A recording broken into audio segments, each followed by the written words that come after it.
This is the Acorn and Leaf podcast. Thank you guys for joining. We've been sitting here talking about some things that I think we should continue off camera, that we think we should continue with here.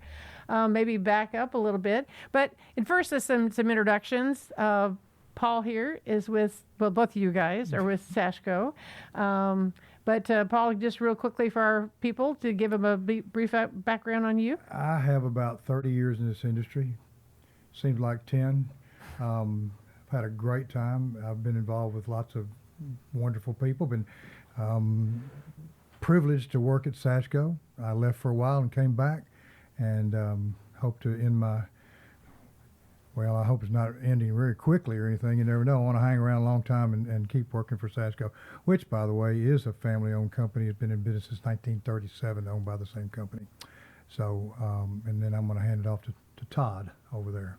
I'm going to call Paul the old guy. I've been around for 3 years, so nowhere near as long as Paul, but I work with Paul and the log team. And yeah, I'll just reiterate what he said. I'm going to correct you. It's 1936, not 37. So this is our 90th anniversary. Oh, wow. In 2 months. Wow. We're excited. Yeah, very grateful. I have a habit of losing a year here. That's all right. That's all right. But yeah, been around for a good long while. Well, October 1st of 2027 will be our 50th year. Right. So anyway, and met Les Birch and met all the people at Sashco back. Probably we started buying from Sashco, I think, in 1978. Long time ago. I need to investigate that. I think you might be our longest lived customer. Not you personally, but I mean, I'm talking about just buying over the years. Yeah. Sashco, I feel, has been one of the companies that has really supported the log home industry and has done a lot to ensure that we're all still here and that the building code people haven't put us out of business over the years because they didn't know what to think about log home construction. And I remember the first time before I came to work for Sashco, I was building a log house, and the building inspector came in and he looked around at the beams and the joists and stuff, and he goes, "All right, tell me how it works." And that was similar to when they started messing around with the energy codes. Well, how does it work? Well, I mean, they had their own little plan about R value and things like that, but they didn't quite understand. And what we kept telling them is that log homes are the most energy efficient structure that you can build, and also the least amount of maintenance, done correctly. Just like anything has to be done correctly, but they didn't understand. They're slowly becoming, a little bit more accepting now, and it's kind of like funny. They're being drug into acceptance by mass timber. Well, what's the difference between log and mass timber? Oh, there's nothing more mass about timber than a log. It's a discussion that's worth having. Yeah. I think the thing that draws me to log homes over the years is just that they are natural, they are beautiful. There's nothing uniform about them. And we were saying, a little while ago that no two pieces of wood are alike, no two log homes are alike, no two log homeowners are alike. It's all very rustic and it's all very emotional. I've never seen anybody cry over their brick home. I've seen people that cry when they look at their log home because they're so damn happy that it's so pretty. And it is an emotional thing.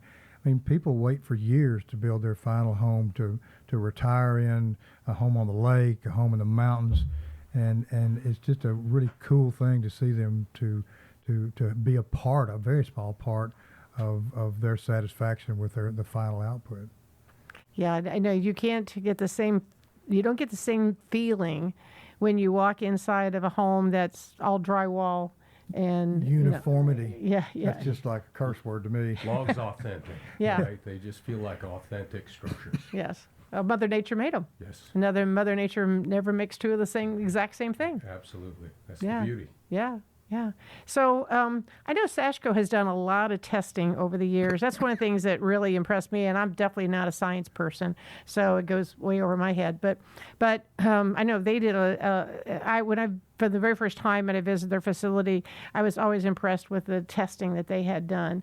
Can you guys enlighten everybody on some of the tests that have been done and some of the things that they discovered? We're lucky we're at a mile high, Thornton, Colorado. So if you want to abuse stains and sealants, we have the environment to do it. So behind our plant, we have what we call our exposure panels. We put our stains out there and all the different competitive stains and the sealants for the industry, and we just turn them straight south, 45 degrees, and we let Mother Nature have at them.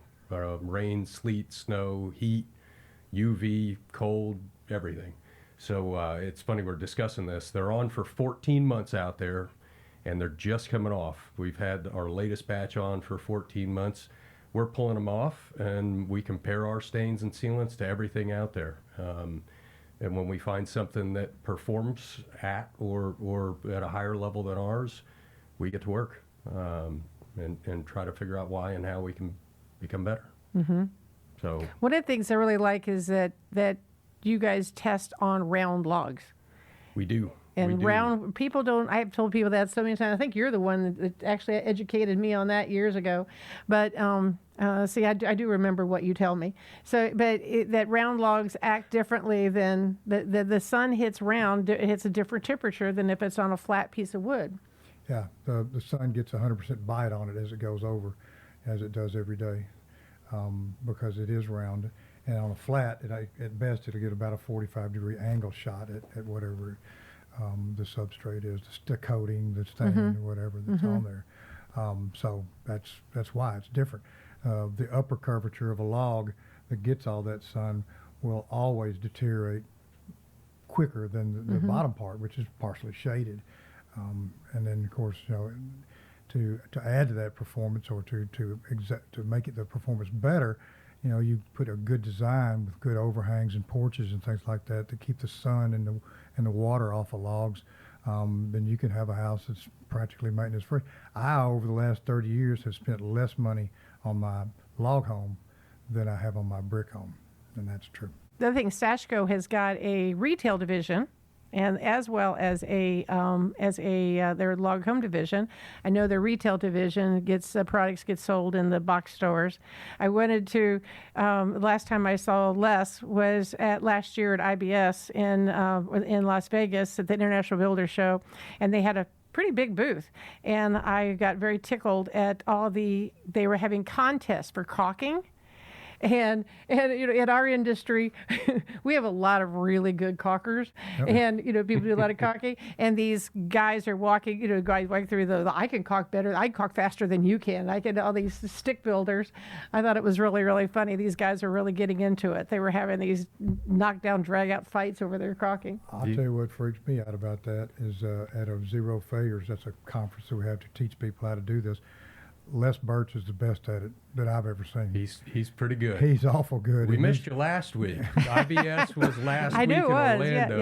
Yeah. Big traffic jam. It wasn't as smooth as Vegas, but we had 17 folks from Sashco at that same booth, so it stays busy. I mean, it's busy. I just think that I really very grateful to Sashco for everything that you've done over the years to help the industry and help it grow. I know, and it's always put your money where your mouth is, and Les and Sashco has put their money in many times to support the industry and help us. Well, we'll pass that right back to you, because I know you support so many different things.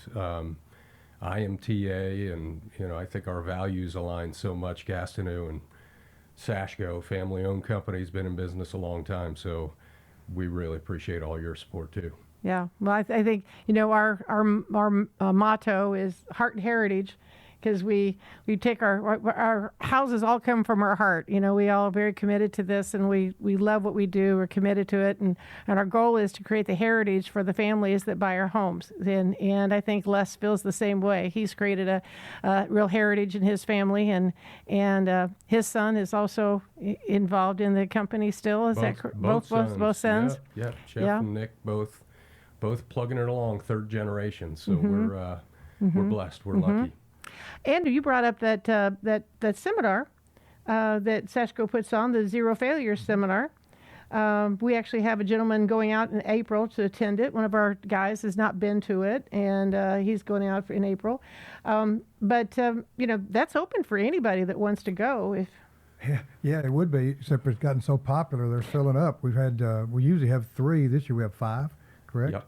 And they're all full, and people come from far and wide to learn about log homes, how to work, how to maintain them, how to do them correctly the first time, to lessen the maintenance that has to do with the structure.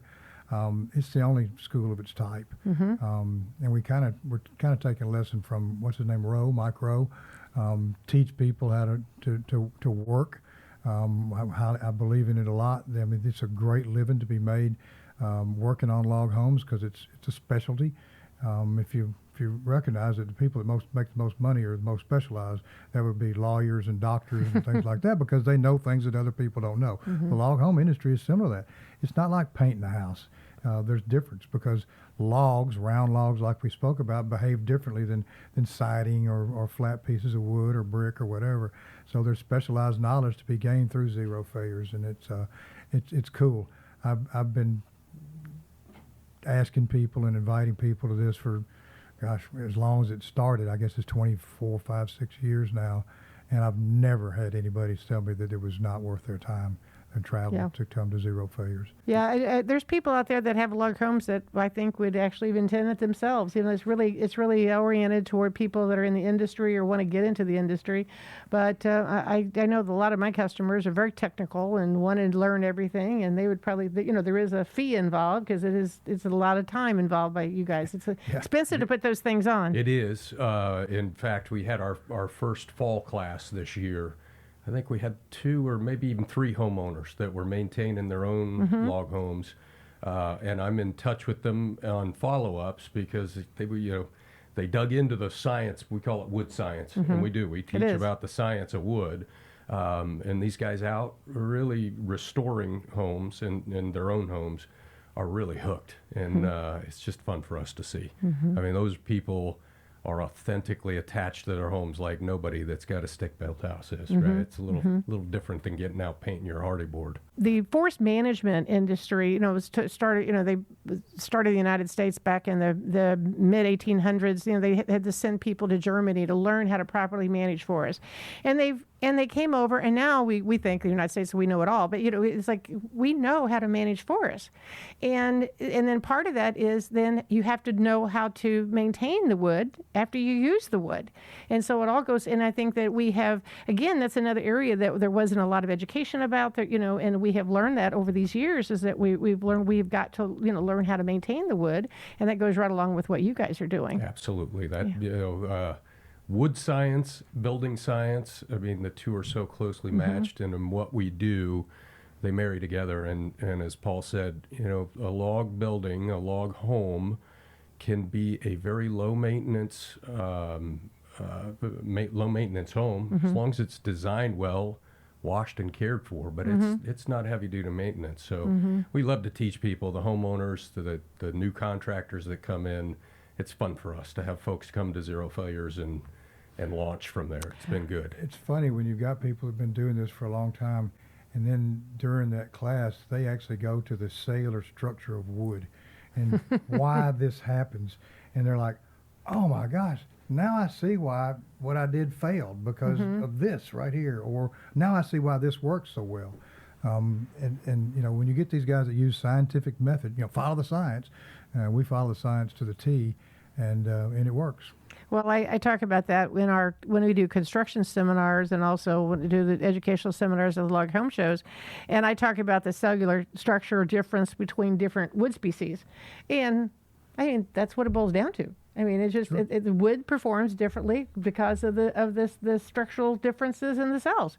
It's pretty easy to understand if you just look at the wood science, yeah. And that's what it is. And you said something earlier, and I agree. I think, there's a real resurgence in the people wanting wood.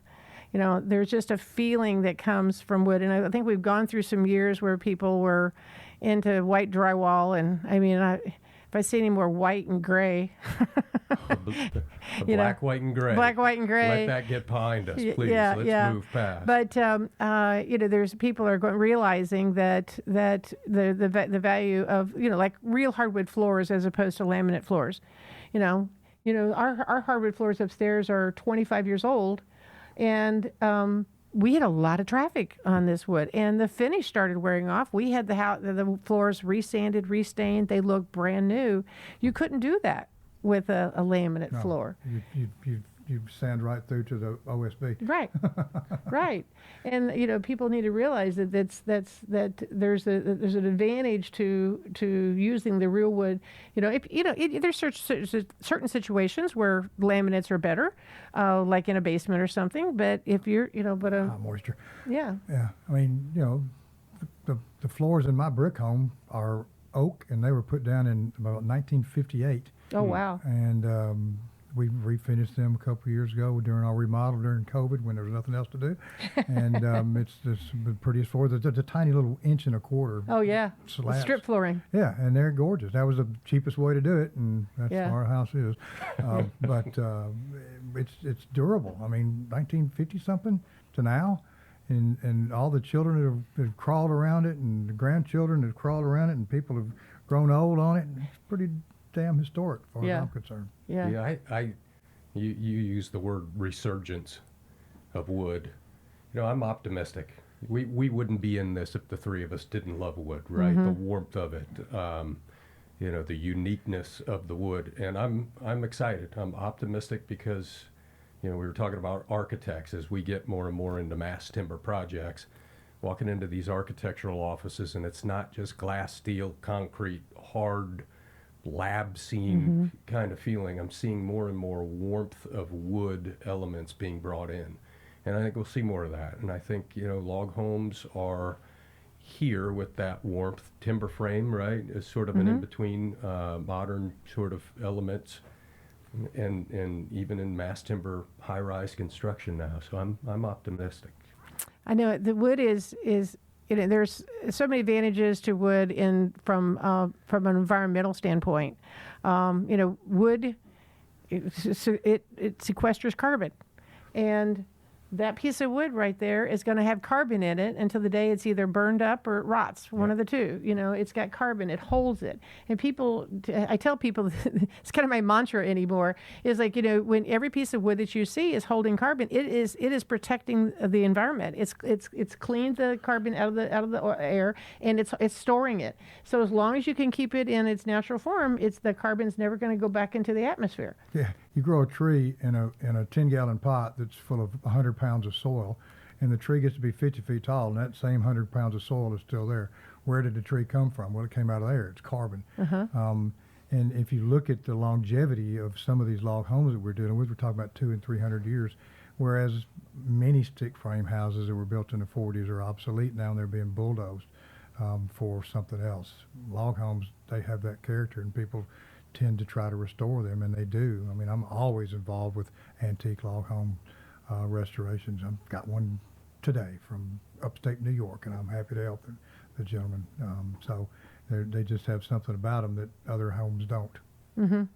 Well, I think it really surprises people whenever they find a home that is 150 or 200 years old, and they discover that it's a log home. They start digging into the walls, and they find out it's a log home, and then Ours was clapboard. Yeah. My mother bought this farm, and she's down there hanging pictures, and I'm like, Mom, there's studs everywhere here. And finally, I opened up a closet, and it was a log framed home that had white clapboard on it, and they had furred out the interior and put drywall on it. You've been in that house. Yeah. No, you didn't. You were in the new one. Yeah, I was in the new one. Yeah. Sadly, that house burned down in 1995, but it was one of the coolest houses. It was built with the old wormy chestnut, which was the dominant tree in my part in Tennessee. They're all mostly extinct now, but they're trying to bring them back. But it just had so much character to it, and many of those are still standing and being restored. And that's one of the most fun things that I do. And I love the new ones, but I adore the old ones.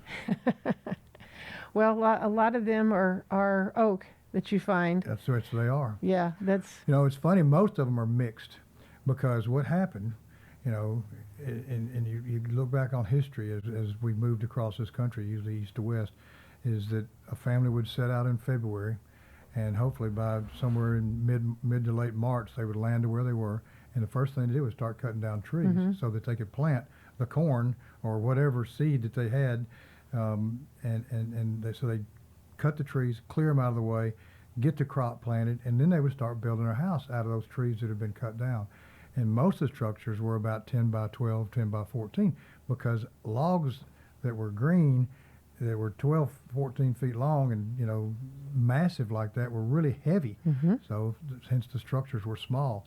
And then they lived in those, and they harvested their crop, and over a few years, the first thing they did when civilization got a little closer was go to a sawmill and get some boards to put on the outside of it to protect those logs and to keep them warm, because they were freezing to death out there. Yeah, definitely didn't have any modern connections. No, they were stuffing whatever they could in between those logs. Yep. But The bigger space they could leave between the logs made it they get the house up faster, Yeah. and then they had to fill in. moss and mud and cow dung and whatever else they were using back then. But thankfully, the habit of putting clapboard on the outside helped preserve these houses Yeah. by keeping the Because they didn't have log it. They didn't have anything to preserve. There was nothing. I mean, No, there's no lead-based paint chemicals. maybe later Right. on, whitewash, you know, lime and whatever that was made of whitewash. But at any rate, they're still here, and I'm happy about it. Well, one of the things is people, if you don't realize, unless you think about it, you know, you look at the older log homes as you come across the United States. The type of log home there is depends on the trees, the timber that was available. In your part of the country, down in Tennessee, you had great big, huge, lot of oak, and they could get those great big big timbers out of it. Whereas you out in Colorado, you had smaller trees, and you know this is a totally different type of construction. Absolutely. So you know it's really dependent on the area where what you see historically. And that's part of the fun for us is we're working with homeowners, restoring, or even building new log homes around the United States and Canada. How many different species of logs are being used, and the way that that they're milled, and the different profiles of the logs. It's just really fun. Yeah. You know, for us finding the right finish and helping them seal and protect their homes. Great. That is one of the pieces of advice I would give to somebody who's buying an existing log home, is do your best when you're the buyer and you've got a little bit of sway there.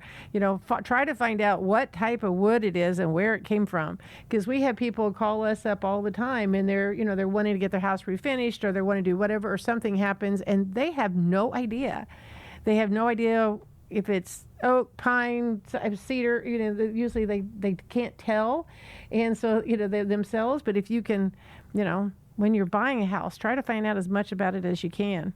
Absolutely. Yeah. I can't say any more to emphasize that. Yeah, and understand that whenever somebody's going to come and do maintenance or restoration or anything on a home, they need to know also any stains that have been put on the house. Like when you're buying the house, if there's any empty buckets sitting around in the garage.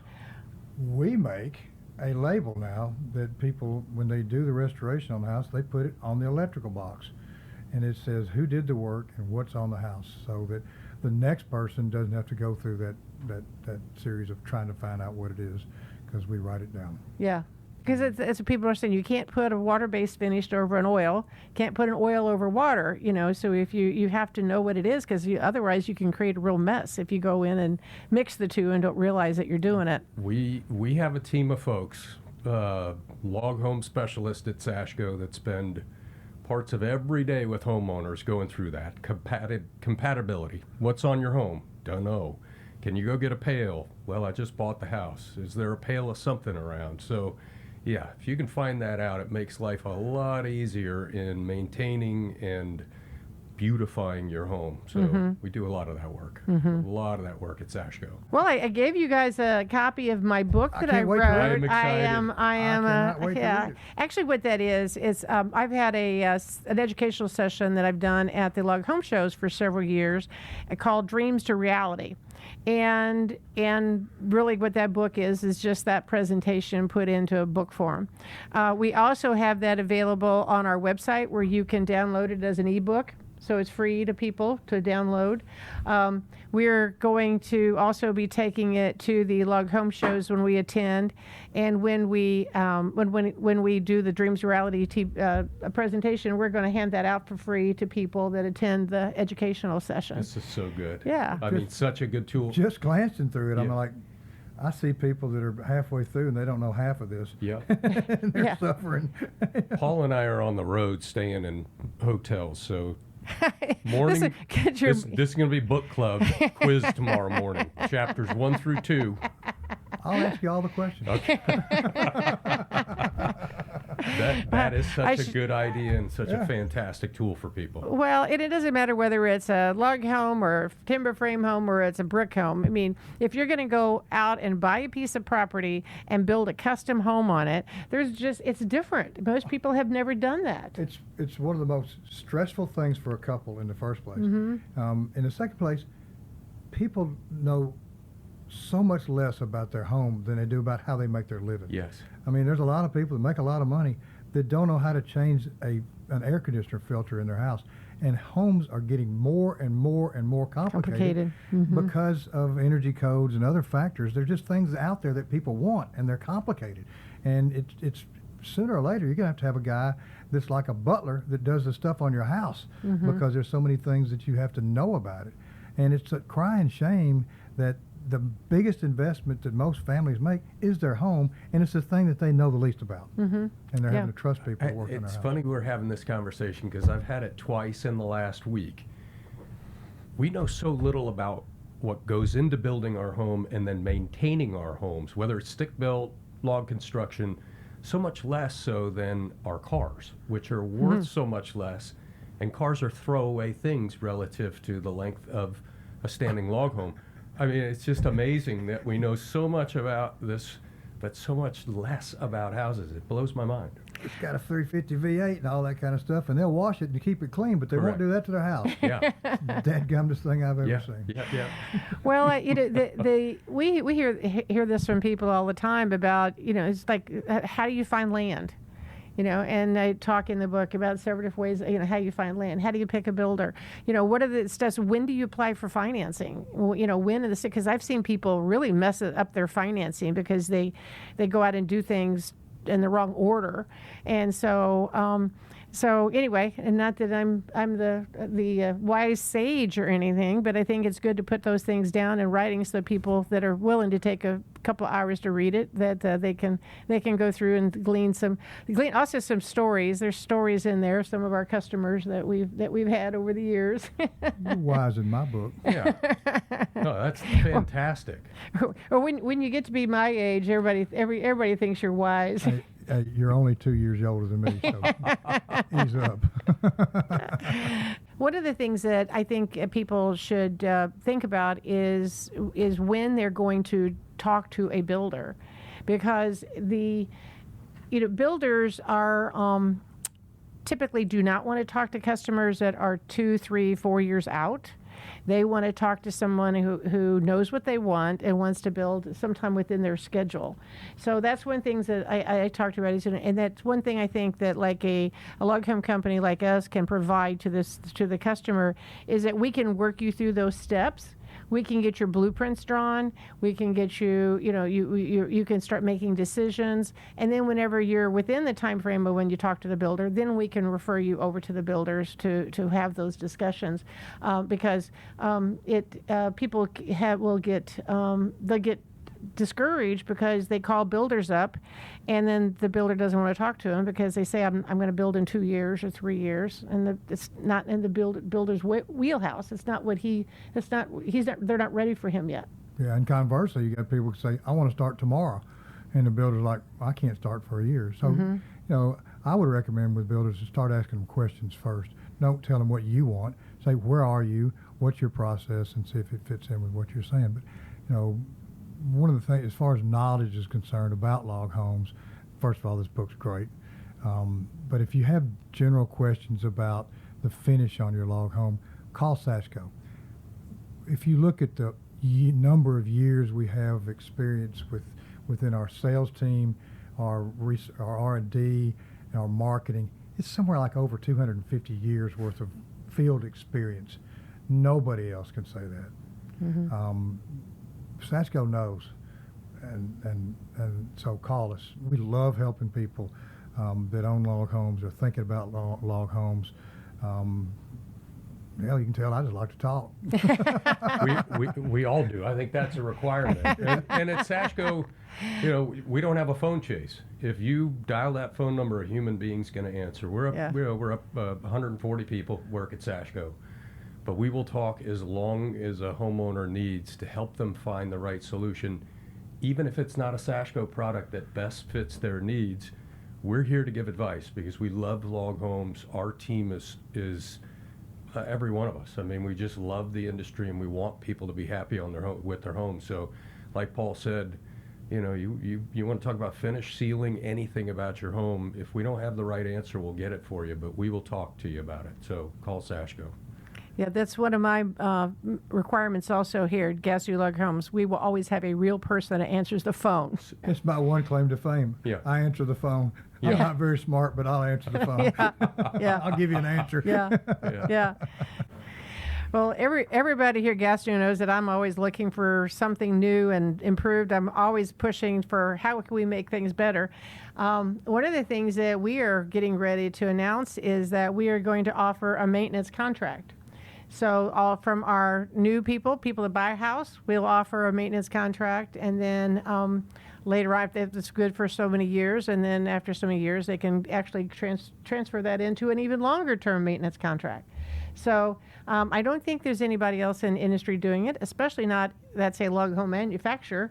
And so we're pretty excited about that, and there'll be more coming out this year. I'm excited to hear that because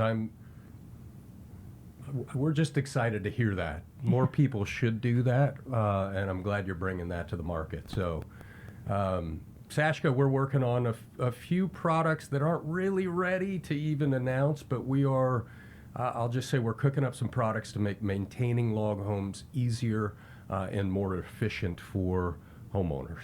I will say that, you know, it's been a couple of years now, but it's really hit the market well, is the way we deliver our stain. It's called Flex Tint. You buy a 5-gallon pail of clear, and the color comes in a caulk tube. So if it's chestnut or hazelnut or whatever, it's in a little bitty caulk tube.